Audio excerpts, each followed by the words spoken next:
Je vais être honnête. Je ne suis pas vraiment un père de famille. Ma carrière m'a éloigné de ma famille pendant la plus grande partie de l'enfance de ma fille. Et une fois ma femme décédée, l'absence serait une description généreuse de moi.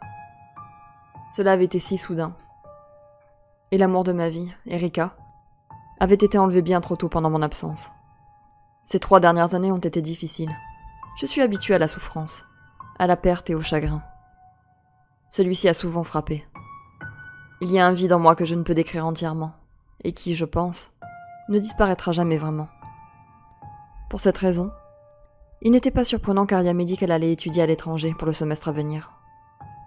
Elle était dans un collège local depuis 2 ans. Je pense qu'elle en avait assez de nos dîners gênants du mardi soir, et qu'elle avait besoin d'une pause. On ne peut gérer tant d'heures dans un silence lourdement gênant, je suppose. Pour cette raison, je ne pouvais pas la blâmer d'être partie. Elle avait dit que ce n'était pas ça, mais je le savais. Les opportunités de croissance, de connexion et d'exploration du monde extérieur n'étaient que des mensonges, pour éviter de dire qu'elle avait besoin de temps loin de moi. Elle n'avait pas vraiment besoin de se trouver. Elle avait besoin de se trouver loin de moi. Ça piquait, pourtant j'ai compris. Comme je l'ai dit, je ne suis pas vraiment un père de famille. Je lui avais appris certaines choses quand elle était enfant pour se protéger.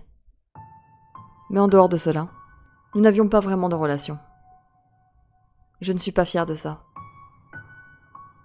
J'aimerais être plus proche de ma petite Aria. Je l'aime de tout mon cœur. Je suis simplement réaliste. Donc, dire que j'étais ravie quand j'ai reçu un appel FaceTime était un euphémisme. Le contact avait été au minimum depuis qu'elle était partie. Et je n'avais pas vu son visage depuis des mois.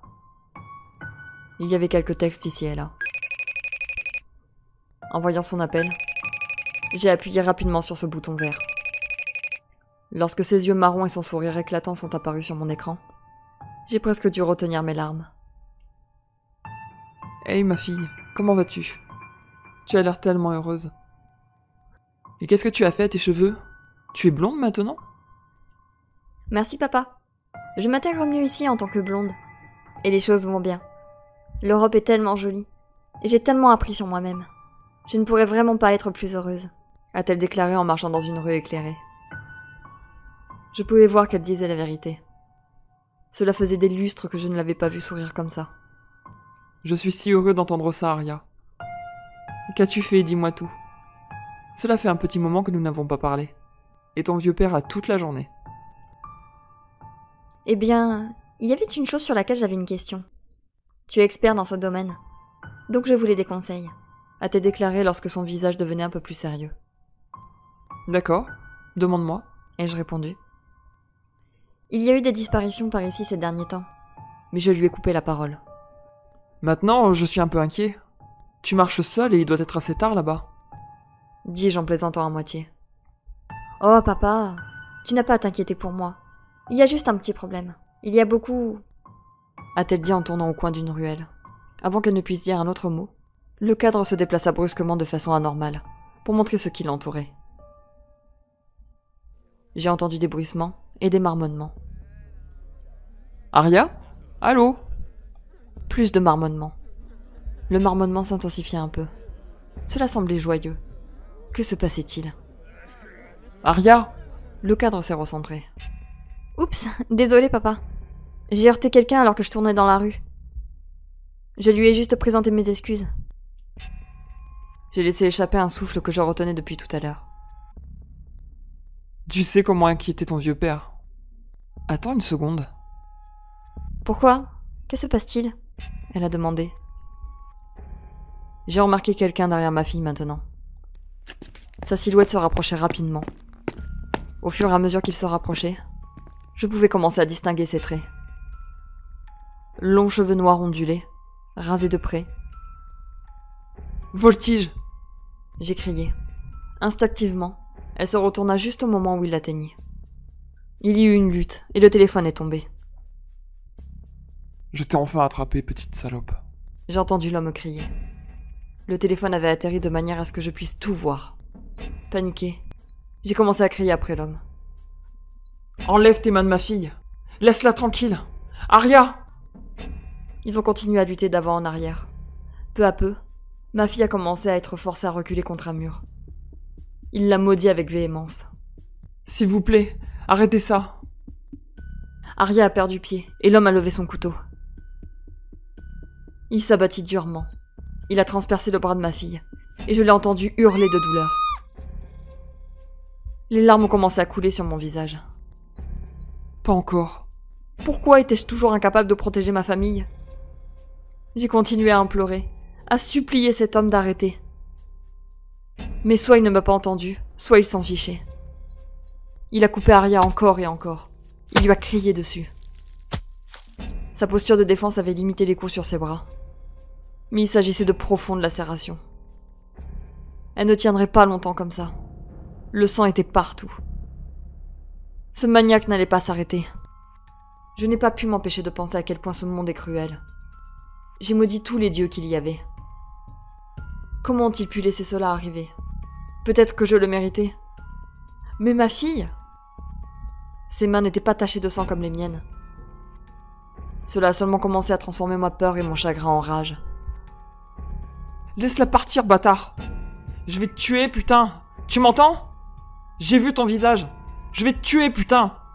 Je l'ai déjà fait et je le ferai encore! Quelque chose a dû attirer son attention, car pendant une fraction de seconde, il a hésité. Cela a créé une ouverture, et Dieu merci, ma petite fille l'a prise. De toutes ses forces, elle donna un coup de pied dans le genou de son agresseur. Je ne sais pas ce qui était le plus fort, son cri ou le craquement de ses os. Son corps chancela en arrière, et il hurla d'agonie.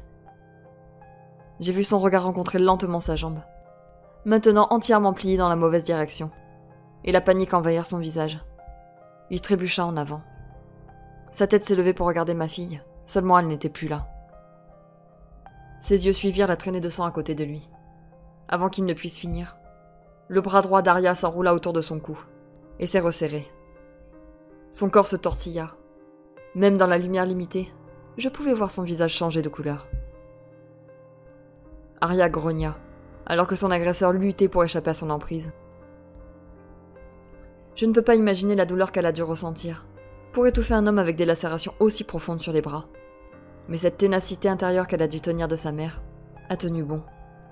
Il a continué à se débattre cependant, et dans son agitation, il a pu la frapper.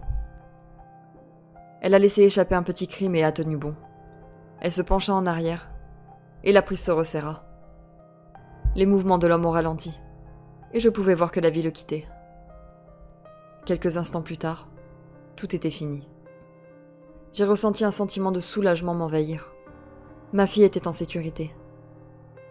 Elle posa l'homme et rampa sur son téléphone.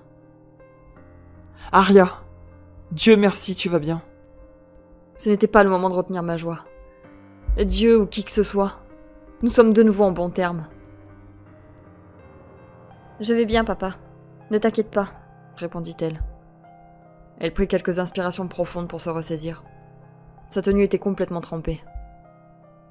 Quelle que soit la couleur qu'elle avait eue auparavant, elle avait disparu depuis un moment. Maintenant, c'était un cramoisi profond. « Je n'arrive pas à croire que tu te souviennes du mot de passe. Je suis tellement reconnaissant que tu ailles bien, mon bébé. » dis-je en essuyant les larmes sur mon visage. « Qui était-il? Pourquoi il t'a agressé ?» Elle eut une réaction perplexe sur son visage, et se retourna vers l'homme.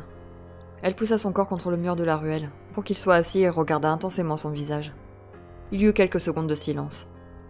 « Oh, je pense que je le connais, » a-t-elle déclaré. Le grand sourire qu'elle arborait plutôt était revenu. Sauf que la voir couverte de sang rendait cela moins sain cette fois. C'était en fait un peu effrayant. Je suis presque sûre que sa petite amie est celle que j'ai tuée jeudi dernier.